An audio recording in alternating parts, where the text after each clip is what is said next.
Muy buenas, bienvenidos al banquillo. Gracias por estar con nosotros en esta entrega especial de hoy. Hablaremos del folclore en nuestro país, de cómo se está preparando a la juventud y cómo los que ya peinamos canas recuerdan esos años en donde había una formación puntual a nivel del sistema educativo en nuestro país y nos permitía, no solamente en septiembre que celebramos el mes de la patria, sino a lo largo de todas las actividades cívicas del país, contar y disfrutar de las danzas folclóricas y toda la riqueza cultural que tiene nuestro país. Hoy, que también aprovechamos que estamos en las festividades del 15 de septiembre, de la llegada de los pliegos de la independencia, del mes de los niños, del mes de los docentes, nos acompaña una autoridad en el folclore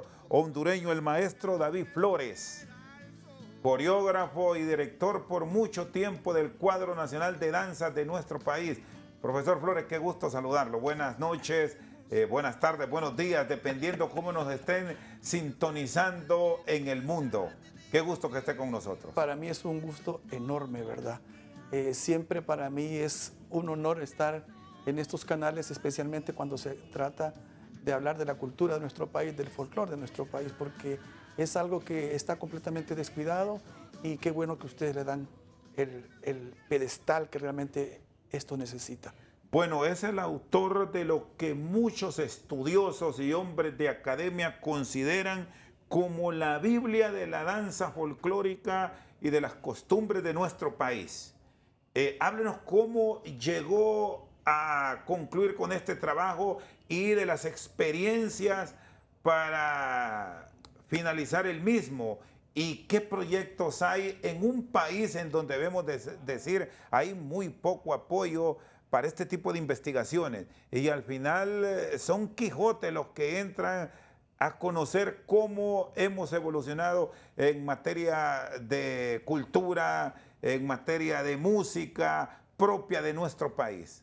Bueno, la verdad que yo empiezo a investigar desde muy joven, pero la investigación empieza por ver cómo se bailaba la danza de nuestro país.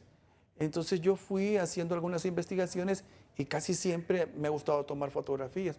Entonces, en una cámara de 110 que había antes, que eran bien chiquitas, yo andaba tomando fotografías de diferentes manifestaciones y resulta pues que todas estas fotografías las fui acumulando y luego cuando se me dio la oportunidad de entrar al Cuadro Nacional de Danzas, aprendí a bailar las danzas vigentes en ese momento, porque el director en ese momento era Carlos Gómez, que le dio goce, y posteriormente yo me convertí en director del Cuadro Nacional de Danzas y director del Departamento de Folclore Nacional.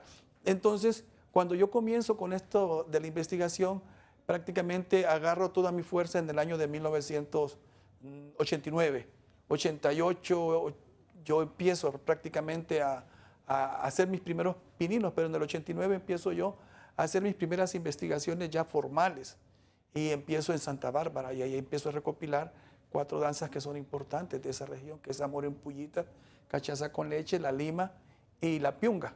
Que en la Piunga solamente se conocía la música, que la había recopilado el licenciado Rafael Manzanares Aguilar. Posteriormente vinieron otras investigaciones importantes, pero ¿qué sucede? De nada servía que nosotros hiciéramos las investigaciones si nosotros no registrábamos y no documentábamos esto. Entonces, es por esa razón que de ahí, entonces digo yo, bueno, entonces voy a tener que hacer un libro donde vaya registrando cada danza y cada cosa como debe de ser. Entonces de ahí empecé a trabajar este libro que se llama Evolución Histórica de la Danza Folclórica. La gente me preguntó, ¿por qué evolución histórica? ¿Por qué estamos relatando cómo la danza evolucionó? Un dato importante es que de 1960 para acá yo conocía todo, pero de 1960 para atrás no conocía nada. Hasta que vino una antropóloga y me dijo, pero le falta esto y esto a su libro.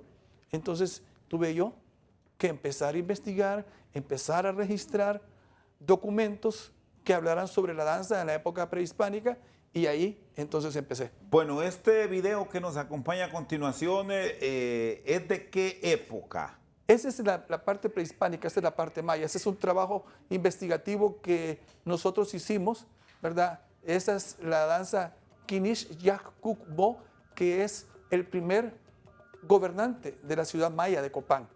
Ese lo hacemos con el grupo folclórico SOT, ¿verdad? Es nuestro trabajo pues investigativo y nosotros lo ponemos en escena. Es más, el vestuario no es inventado, ¿verdad? Porque hay muchos grupos aquí que andan ahorita, vestuario mexicano, con música mexicana y pasos mexicanos. No, todo esto es un trabajo de investigación serio y formal para ponerlo en escena.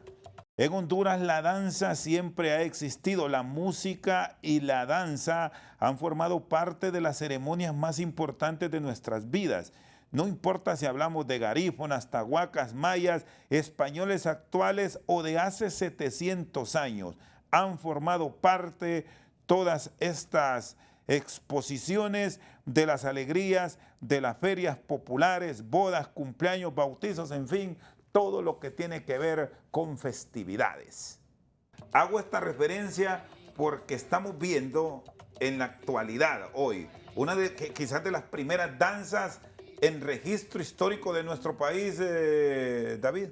Bueno, en registro histórico pues hay muchísimas danzas, especialmente danzas criollas en general, pero danza maya yo soy el primero que incursiona dentro de la danza maya, porque soy un mayista empedernido, ¿verdad? Comienzo cuando estaba en la Escuela Nacional de Bellas Artes estudiando y íbamos a Copán Ruinas y empezó todo ese gusano de los mayas y empecé a documentar e investigar para poder hacer este tipo de trabajos. Todo esto es maya. Todo eso es maya, ¿verdad? Eso es maya. Usted puede ver las máscaras, también las máscaras yo las confecciono.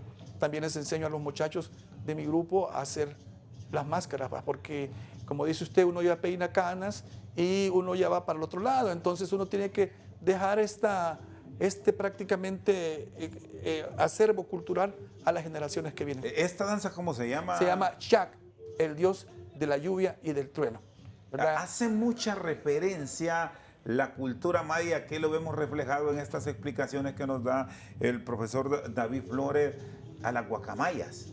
Ah, correcto, también tenemos una danza de la guacamaya que todavía no la hemos puesto en escena, ¿verdad? Porque nosotros queremos prácticamente impresionar un poquito en el sentido que queremos hacer las alas móviles para poder hacer un movimiento que nosotros hemos registrado dentro de las estelas, ¿verdad? Y de la cerámica policroma de los valles de Sula y de Copán.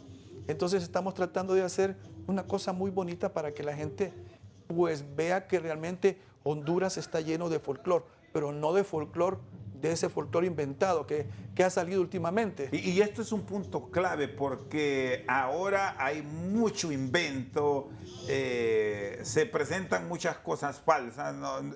La tecnología ha sido buena y mala. Correcto, sí. Pero ¿cómo identificar cuando se trata de algo auténtico que es parte de nuestra cultura, de nuestros antepasados, sin entrar con esas importaciones que ya me dice usted? Se ha pegado mucho los mexicanos aquí en nuestro país. Como usted dice, la tecnología nos ha ayudado y también nos ha fregado. La tecnología es una herramienta que está ahí para poder ayudarnos, pero si nosotros somos responsables, tenemos que usarla con responsabilidad. Entonces, ¿cuál es el gran problema que tenemos dentro de la danza folclórica de nuestro país? En Honduras existen 6 tipos de psique y existen 43 variaciones de lo que es el psique. Entonces, los instructores o directores o coreógrafos de los grupos, ahorita, ¿qué sucede? Como está abierta y quieren innovar, entonces están copiando pasos de Colombia, pasos de Nicaragua, pasos de México, faldeos que no corresponden a la danza de nuestro país y la están colocando como que si fuera propio. Entonces este es un error porque nosotros estamos perdiendo la esencia de nuestra danza, estamos perdiendo la identidad de nuestro país. Entonces tenemos que ser responsables en ese sentido. Tenemos que justificar lo que estamos haciendo y por qué lo estamos haciendo. Entonces ahí depende de si el instructor es inteligente en poder investigar. Porque es que la gente piensa que ser un coreógrafo o ser un instructor de danza solamente me aprendí 3, 4 danzas y ya soy instructor. No, el ser un instructor conlleva una responsabilidad que hay que investigar, porque si a mí me dan algo y yo sé que no es correcto, no lo debo de hacer. Y hay interés, profesor David Flores, en hacer las correcciones, porque sabemos que muchas veces es porque no se tiene acceso a los libros, a los textos, donde se da paso a paso la evolución de la danza folclórica en nuestro país. ¿Se está haciendo lo mismo o ya nos estamos quedando con esa cultura importada y hasta molesta que hagan cambios? ¿Qué ha logrado establecer usted? Esa es la cuestión, ¿verdad? Que cuando entonces yo, que soy conocedor de que he estudiado todos los grupos étnicos de nuestro país, sé que es Pech, sé que es Tahuaca, sé que es Misquito, sé que es el negro de habla inglesa, ¿verdad? Sé que son los lencas y que la gente confunde mucho también los lencas porque existen 4 tipos de lenca. Entonces, cuando viene su servidor y él dice, esto no es correcto por esto y esto, lo que estoy yo ganándome son enemigos. ¿Por qué? Porque uno quiere seguir haciendo lo que es incorrecto y entonces cuando uno les dice que tenemos que hacer lo correcto y yo muestro con evidencia que no es así, lo que hacen es molestarse con uno. Ahora, yo no soy monedita de oro para caerle bien a todo mundo, pero el conocimiento no me lo va a quitar nadie. Y el conocimiento es porque he andado en situ haciendo las investigaciones, no porque he agarrado internet. Porque el 80-90% que usted encuentra en internet es completamente distorsionado, especialmente las danzas folclóricas ahorita. ¿Qué sucede?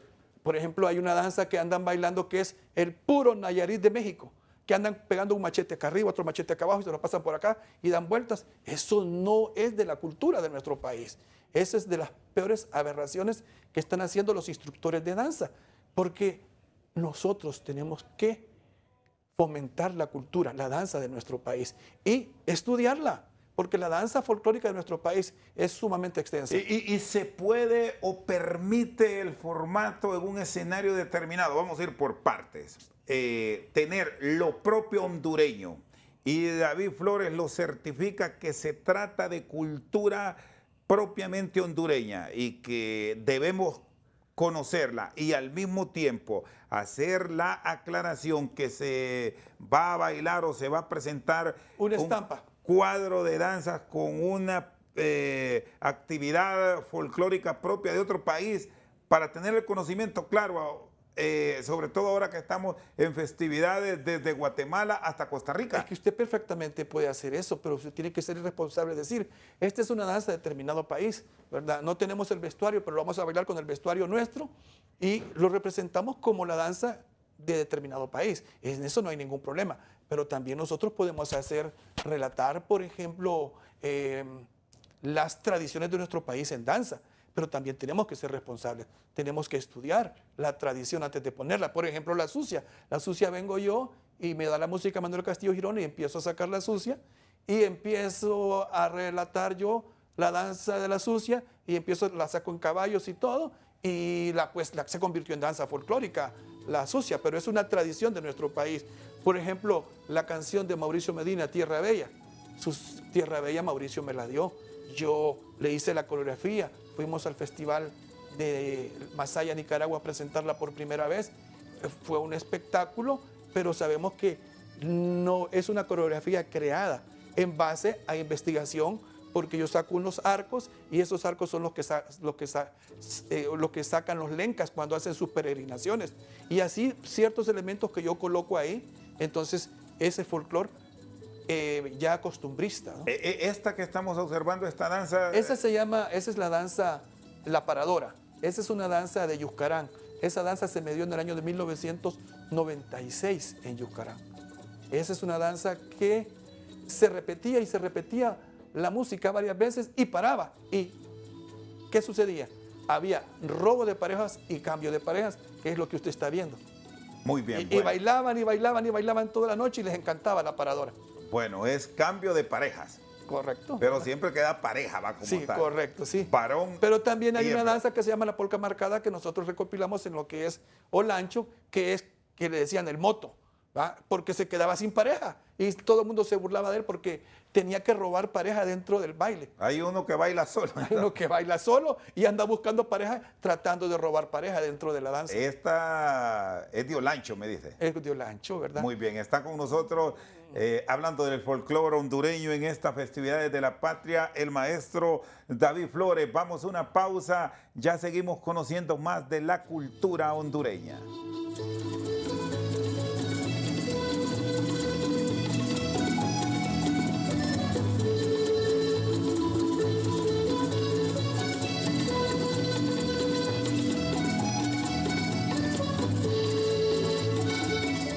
La vestimenta es lo que identifica a las personas. La identifica porque siempre han habido clases sociales.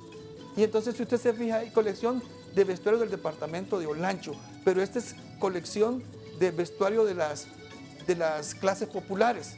Y abajo dice colección de vestuario de las Parrales.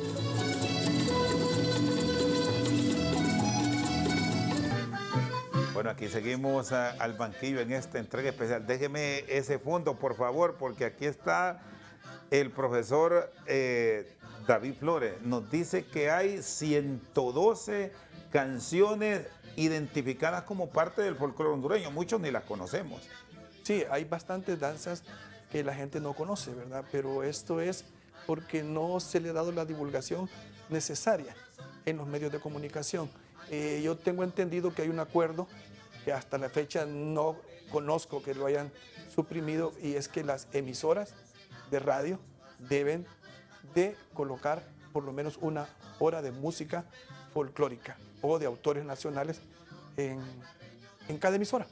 Así que entonces eso sería una buena medida de que se vaya conociendo la música de nuestro país. Bueno, y debemos decir que los medios, con esa responsabilidad social que ha caracterizado Emisoras Unidas y la Corporación Televicentro, siempre han tenido esa identidad de dar a conocer parte de esa cultura nuestra que se ha olvidado, y que desde que se hicieron transformaciones en la carga académica, recordamos y siempre lo exponemos, la clase de moral y cívica que se quitó, artes plásticas, música, las actividades dentro de la educación media sobre todo.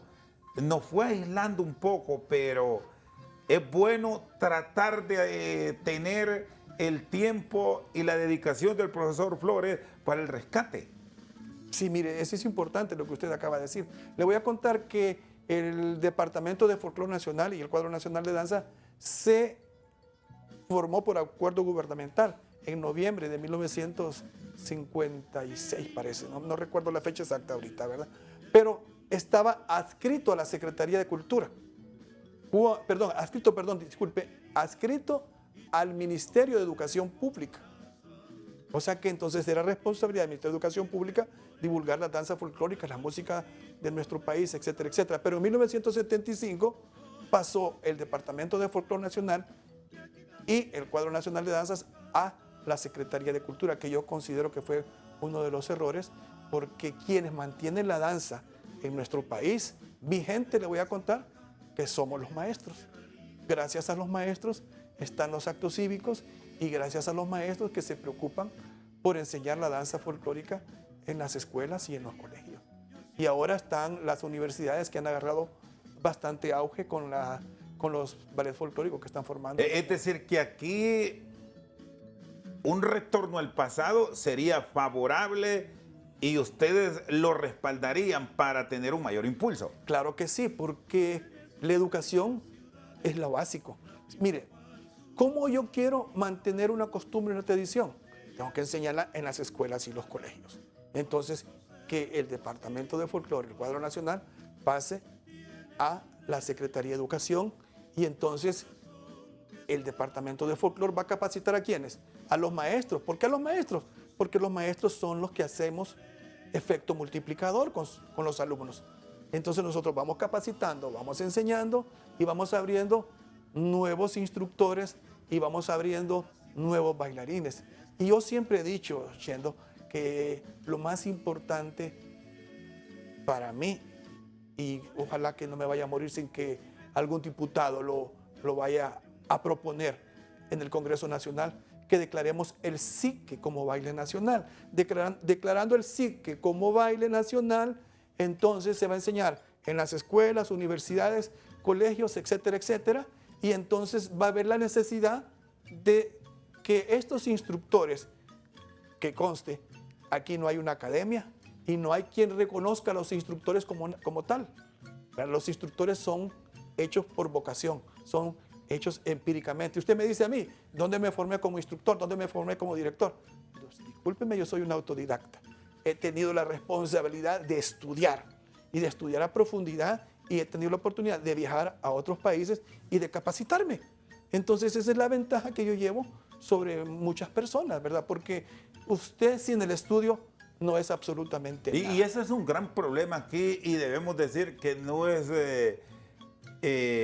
asunto de egos, es de realidades, porque aquí nos aparece cualquiera diciendo yo conozco de eso, sé de ese tema, y la realidad es que fue que lo vio quizás en redes o lo observó en Así un es. lugar, pero no tiene el conocimiento claro.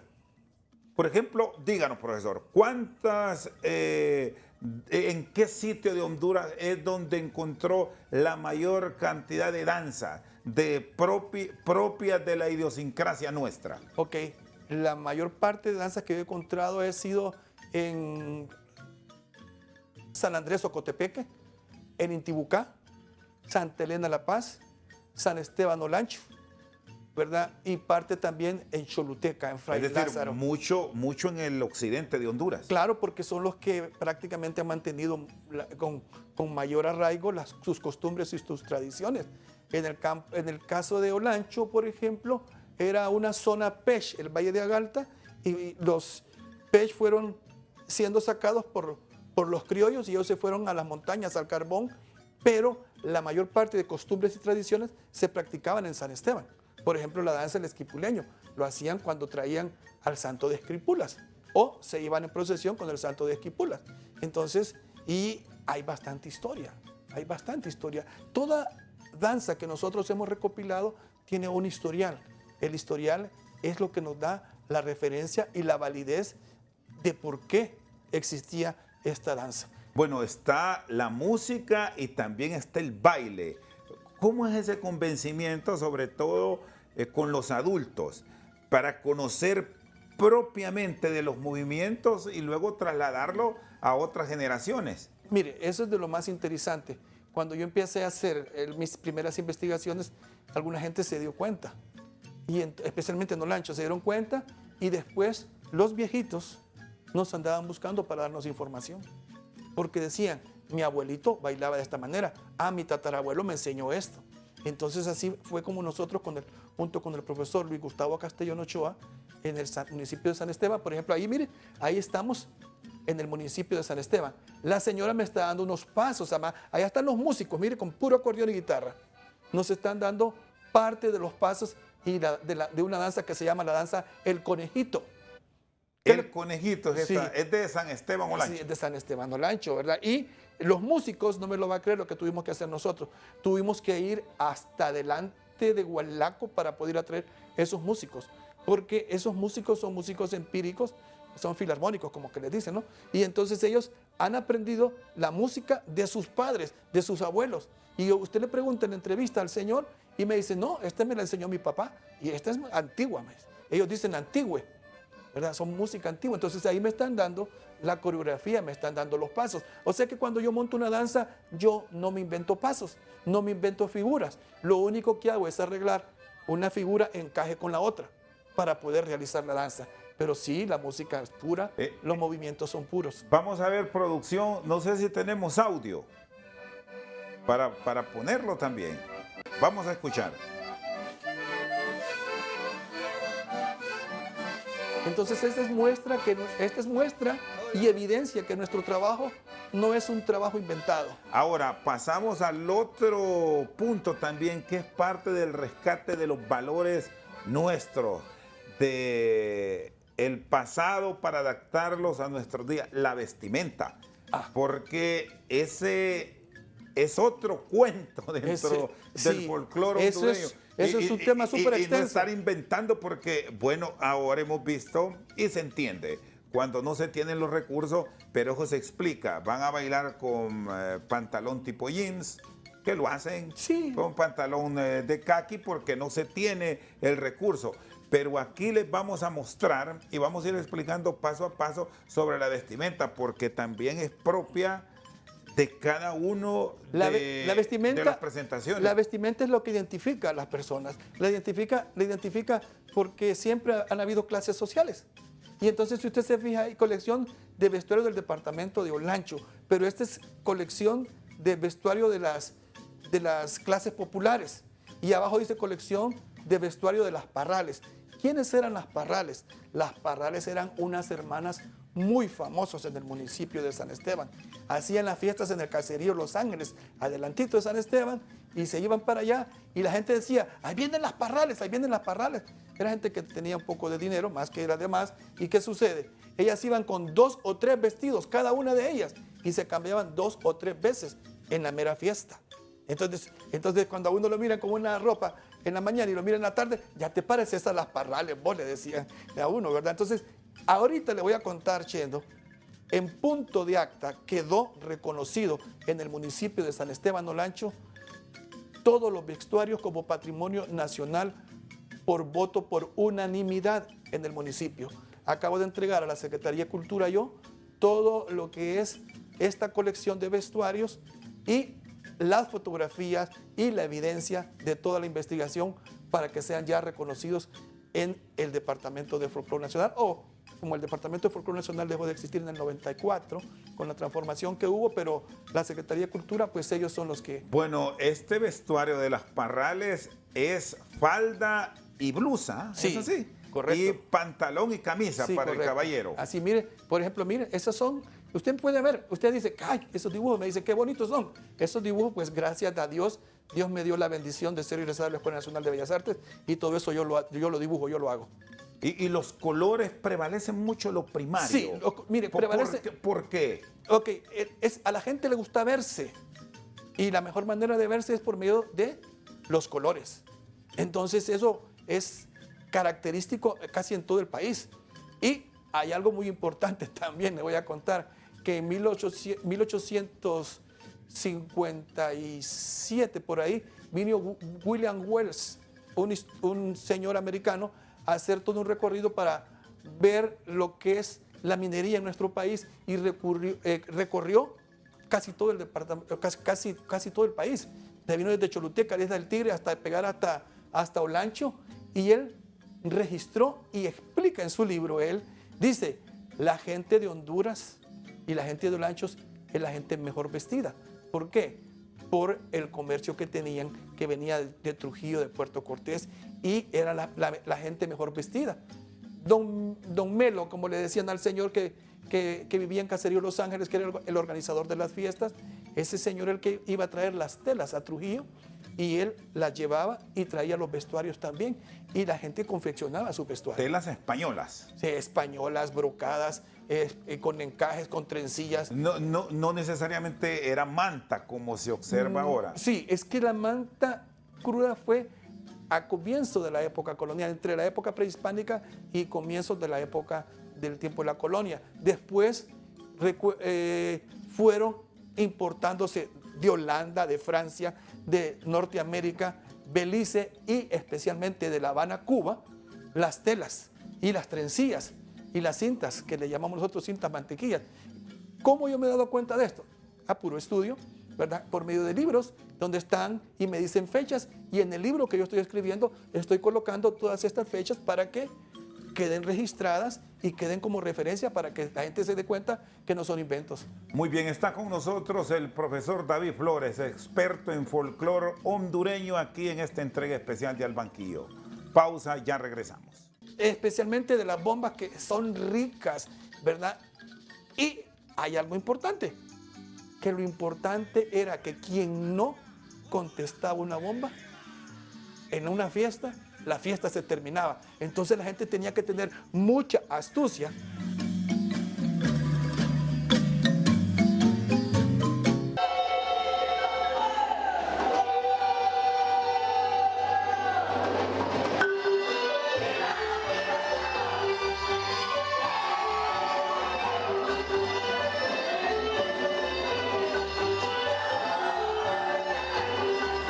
Estamos con puro psique, que propone el profesor Flores sea reconocido como parte de la tradición pura del hondureño. Esto es propio, ahora pasamos a Choluteca, propio del sur de Honduras, el psique. El psique es de Pespire. De Pespire, Choluteca. Pespire, Choluteca. De la aldea de Cacautare, Aldea Cacautare. que tiene un significado muy interesante. Sí, en sánscrito significa lugar de gigante. ¿verdad? Eso me lo dijo doña Valdina Suazo de Salazar y don Miguel Salazar, que son algunos importantes informantes de esa región. Prácticamente ella, don Miguel Salazar y doña Ubaldina son las que hacen el primer grupo de danza folclórica y lo llevan al Teatro Manuel Bonilla en 1940 y algo, que se hizo un festival folclórico y ellos fueron los únicos que presentaron danzas. Bueno, aquí estamos viendo para las damas, porque son las que tienen la vestimenta más llamativa. Sí, ese es el vestuario de Jocomico. Muy a lo español. Si vemos en algunas de las vestimentas de quienes llegaron a nuestras tierras allá por los años 1700, 1800. Sí, ¿verdad? O sea, mire, recuerden que el vestuario cuando vinieron hay tres tipos de vestuario con el momento de la conquista. El vestuario del momento de la conquista, el vestuario de las clases burguesas y el vestuario de las clases populares.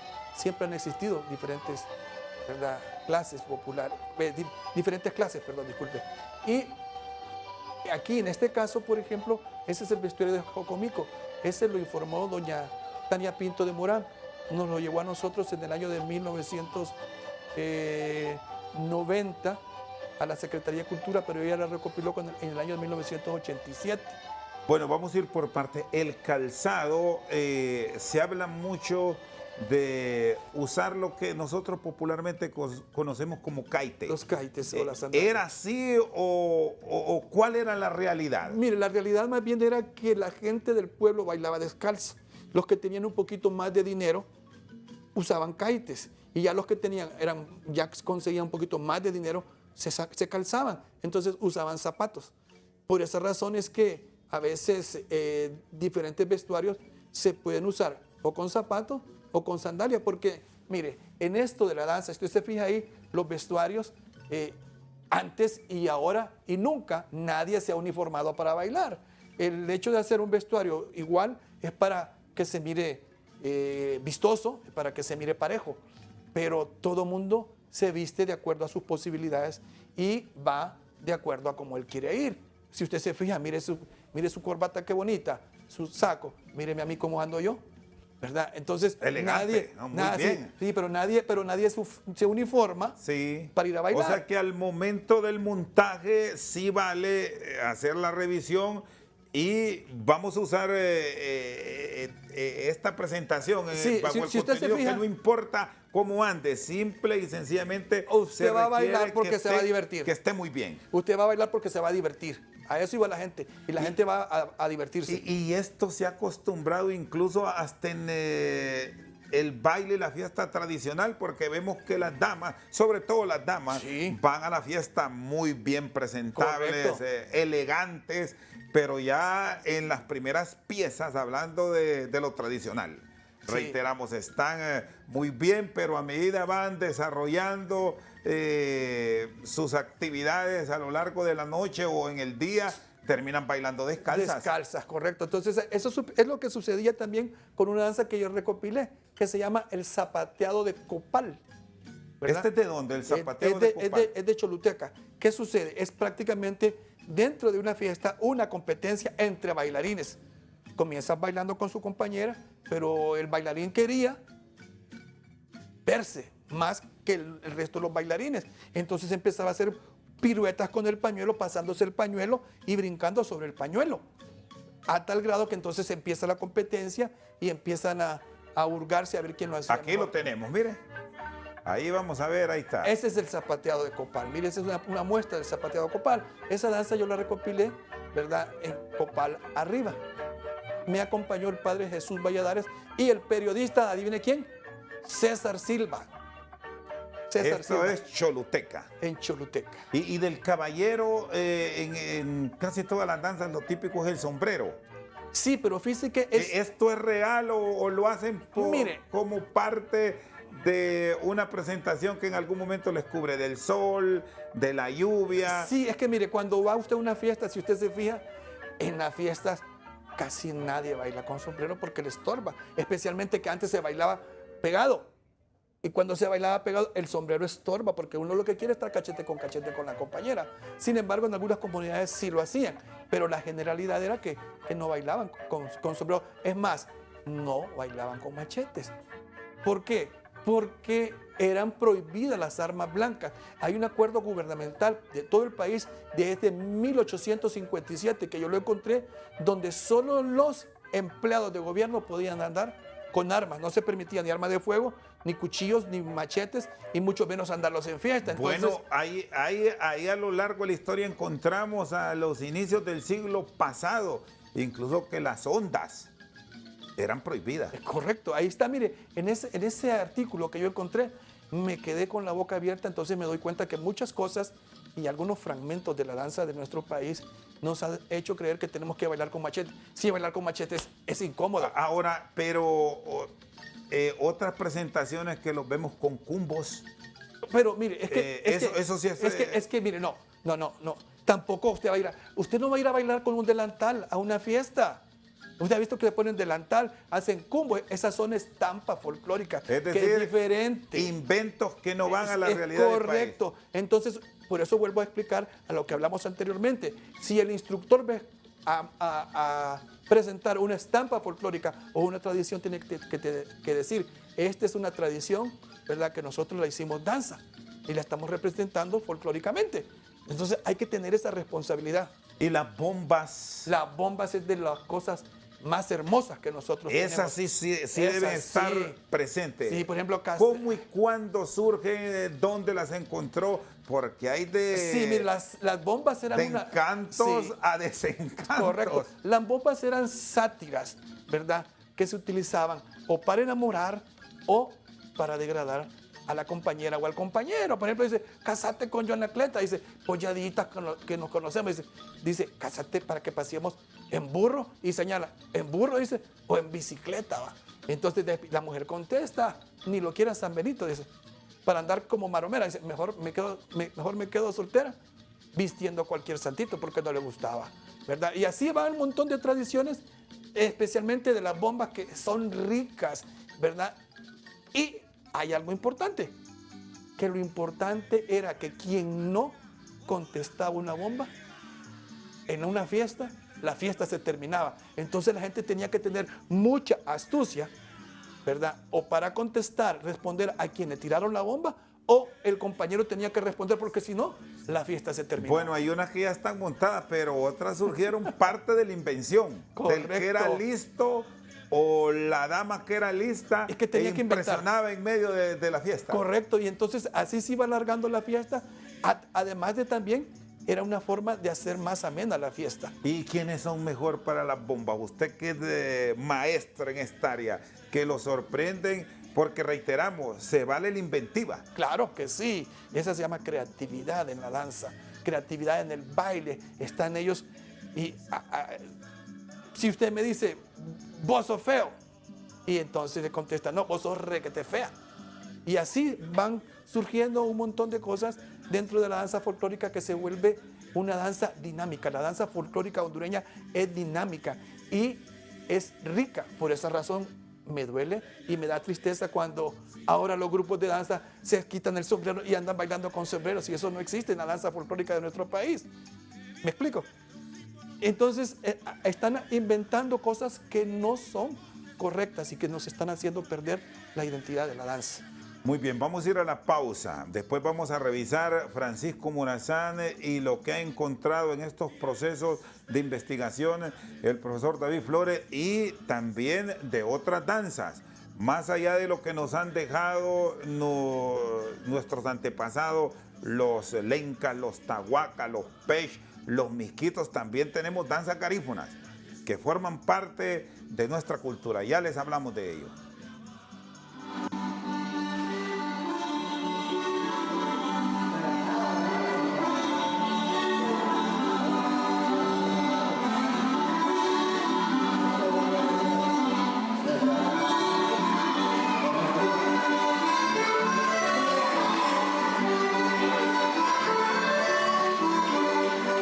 Entonces, ¿qué sucede? Todo esto tiene que ver mucho. A la influencia en Honduras ha sido exageradamente. Aquí ha habido influencia hasta árabe, influencia holandesa, influencia italiana, influencia española.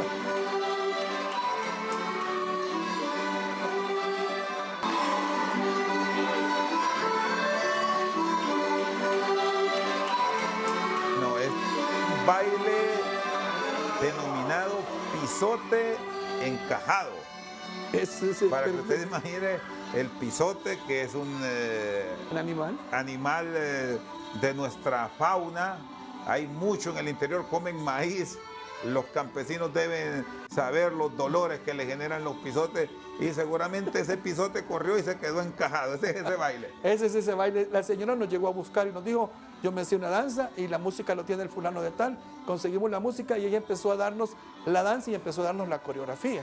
Bueno, y en la música, que me dice que hay 112 danzas, ¿cómo son los arreglos? Vimos, bueno, la guitarra no falta. Sí. El acordeón. El acordeón. O concertina, ¿verdad? Sí. Porque son dos cosas diferentes. La maraca. Algunas veces maraca, ¿verdad? Pero lo que no falta es el violín, ¿verdad? Es la guitarra. Bueno, aquí estamos. Este es guitarra y acordeón. Hay solamente guitarra y acordeón. Ahí está el señor dándonos varias danzas. ¿Hay audio producción?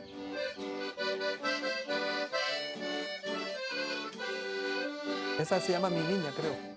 Mi Viña. Mi Niña, sí, que hay varias. Sí, Mi Niña. Es que nos dieron una cantidad de danzas. Esto es San Esteban. San Esteban, adelante. Muy bien, bueno, saludamos a los olanchanos.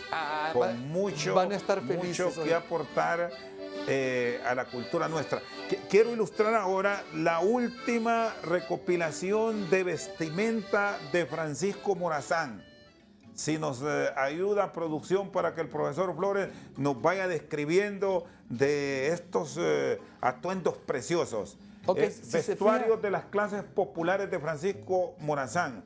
Sí, recuerde que cuando aquí en lo que es Francisco Morazán se inició, habían prácticamente dos comunidades fuertes, la gente que vivía en Tegucigalpa y la gente que vivía en Comayagüela. Usualmente la gente que vivía de Comayagüela era la gente pero muy humilde. Y entonces, es más, en los datos históricos que nosotros hemos encontrado, decían los indios de Comayagüela. Y entonces nosotros empezamos a investigar con mucha gente, y parte de esta investigación fue mi abuelita, mi mamá, mi papá, y el licenciado Juan Manuel Posse, que dio goce, que me dio bastante información. También me dio información otros viejitos que ya pues se han muerto. Ahorita se me pasan por alto los nombres. Y lo voy a interrumpir aquí porque yo conocí al licenciado Posse, que cuando trabajaba para la alcaldía municipal del Distrito Central, y era una autoridad y un hombre con un conocimiento profundo. Exagerado y profundo, ¿verdad? Él fue que me dio la mayor parte de vestuarios de esta investigación, y nosotros habían días enteros que nosotros nos poníamos a trabajar. Y a nivel de Estado, en los centros educativos pueden tener acceso, está disponible esta información para que conozcan, y poco a poco, ya lo hemos observado que algunos colegios que han estado en los preparativos para el Día del Niño, para el 15 de septiembre, para el 28 de septiembre con la llegada de los pliegos, y quizás para la festividad del aniversario de Tegucigalpa, vayan utilizando para ciertas presentaciones este tipo de vestimenta para aprender un poco más, desde luego. Claro que sí, mire, ahorita yo el 8 se me hizo un reconocimiento en la Secretaría de Cultura. El reconocimiento fue para la gente que ha recopilado ya sea vestuario o danza folclórica. Asistimos ayer como un espacio de 8 personas y se nos dio un reconocimiento por la labor que nosotros hemos hecho. Ahí tuve la oportunidad yo de presentar y dar a conocer estos vestuarios, y entregué oficialmente todo el material bibliográfico, fotográfico y todos los escritos en un documento para que la Secretaría ya los reconozca como patrimonio de nuestra nación. Bueno, esto es importante porque ya se lo trasladó al Estado, y hoy aquí a través de Al Banquillo lo estamos haciendo público, y este para programa ahí queda en redes, queda en el streaming de la corporación, y con la tranquilidad del caso lo puede observar y puede ir cambiando y aprendiendo más. Correcto, mire, es importante que esto nosotros lo conservemos, que el pueblo lo agarre como propio, porque es propio de nuestra nación. Son trabajos de investigación que hemos hecho, además son vestuarios que ahí están las fotografías y está la evidencia completa de cómo han surgido y por qué han surgido. Por ejemplo, ahí hay un vestuario que me gustaría que lo colocaran. A ver si usted, dígame si usted usó o no usó, a ver si nos ponen el vestuario de Francisco Morazán. Hay un vestuario que es parcho sobre parcho. Vamos a ver si pone nuevamente lo de Francisco Morazán. Ahí está, parcho sobre parcho. El que está en la esquinita, mire, que es el de la aldea El Lolo. Es la salida a Olancho. Correcto, la salida vieja a Tegucigalpa para el norte. Sí. Entonces ese es de la aldea El Lolo. Si usted se fija, parcho sobre parcho. Aquí la gente no me deja mentir a mí, que yo tuve la oportunidad de andar parcho sobre parcho. Es más, si usted se fija, también hacían cobijas, sábanas de parcho sobre parcho. Y este es uno de los vestuarios de la aldea El Lolo que nosotros recopilamos aquí con toda la información que se nos dio. Y entonces nosotros ya los plasmamos de acuerdo a la información. Si usted se fija, ahí no hay zipper. Lo que hay es puro cordón, porque no había zipper en aquel tiempo. Entonces, a puro cordón o a veces botones de madera. ¿Dónde y cuándo cambia entre el uso de falda y blusa por el vestido o una sola pieza? Mire. ¿O fue combinado desde un inicio? Siempre fue combinado desde un inicio y también habían vestuarios de una sola pieza. Pero, ¿qué es lo que sucede? Siento que hay más comodidad en dos piezas. Correcto, por lo mismo. Por el movimiento. Por el movimiento, y si se manchó su vestido, si se manchó la falda, solo se quita la falda y se pone otra. Mientras que si es un vestido completo, tiene que cambiárselo por completo, todito. De igual forma, ¿verdad? La moda ha evolucionado y la moda es cambiante y la moda también es viajera. Va donde usted vaya. Entonces, es de ahí que la gente me pregunta, pero tenemos bastante, este vestuario se parece a los mexicanos, este vestuario se parece a español. Sí fuimos colonizados por los españoles y aquí se vinieron un montón de tribus, desde Soconusco para acá, que iban a América del Sur y se quedaron entablados acá como los de Cholula y Choluteca, en Choluteca. Y ahí entonces hay bastante influencia. Bueno, y después nos anexamos a México. Hay que recordar que el Todo bicentenario eso viene en el 2023, claro, que entonces, es otro bicentenario que lo podemos aprovechar ya que no celebramos el de España para hacerlo desde México. Correcto. Entonces, ¿qué sucede? Todo esto tiene que ver mucho. A la influencia en Honduras ha sido exageradamente. Aquí ha habido influencia hasta árabe, influencia holandesa, influencia italiana, influencia española. Ahora, está la influencia también de los ingleses. ¿Cómo está la actividad cultural de los garífunas? Porque también hay un proceso de investigación y ya sabemos cómo es nuestra etnia garífuna, que les saludamos, que son muy vistosos, muy alegres, entusiastas y que siempre están en este tipo de actividades de la patria. La cultura garífuna es una de las culturas más ricas que nosotros tenemos. Yo estuve en Bajo Aguán y lo que es Trujillo haciendo el trabajo de investigación in situ sobre las danzas garífunas. La hicimos junto con la antropóloga Wendy Griffin. Wendy Griffin es una antropóloga formidable, fantástica, que fue prácticamente la que a mí me enseñó a hacer investigaciones y a trabajar. Y tuvimos la oportunidad de documentar con ella más de 35 danzas y ceremonias garífunas que están en ese libro que usted tiene en su mano, que le acabamos de regalar, que es un documento prácticamente sagrado. Porque usualmente, si usted se fija, aquí como vestuario garífuna se están colocando unos cocos y unas cosas de colores. Eso no tiene que ver nada con los garífunas. Eso es un vestuario de espectáculo, pero la cultura garífuna no lo utiliza, porque lo que utiliza es el gauno, la valeria, son los vestuarios garífunas, que son los que usan los clubes de danza folclóricas dentro de los garífunas. Los músicos es otro tipo de vestuario que utilizan, usualmente andan desnudos o andan con pantalón corto, arremangado.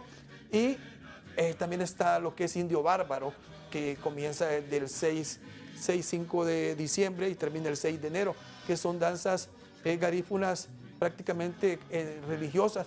Hay danzas agrícolas dentro de los garífunas y es una cultura completamente extensa. Está guarini, máscaro, que los vestuarios son completamente diferentes, ¿verdad? O sea, es rico en cultura los garífunas y es rico en cultura Honduras en general.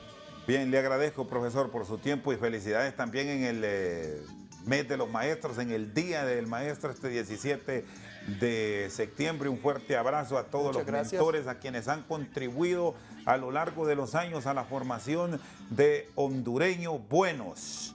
Y les recomendamos la evolución histórica de la danza folclórica hondureña del profesor David Flores en esta presentación exclusiva que ya pronto estará disponible bajo su autoría y su autorización, sobre todo es último, autorización. Profesor, muchas gracias por haber compartido en esta fecha especial para los hondureños. Para servirles y mi respeto para ustedes y este programa que nos ha abierto las puertas para enaltecer la cultura de nuestro país. Esta noche el profesor David Flores con nosotros al banquillo. Por su sintonía, muchas gracias.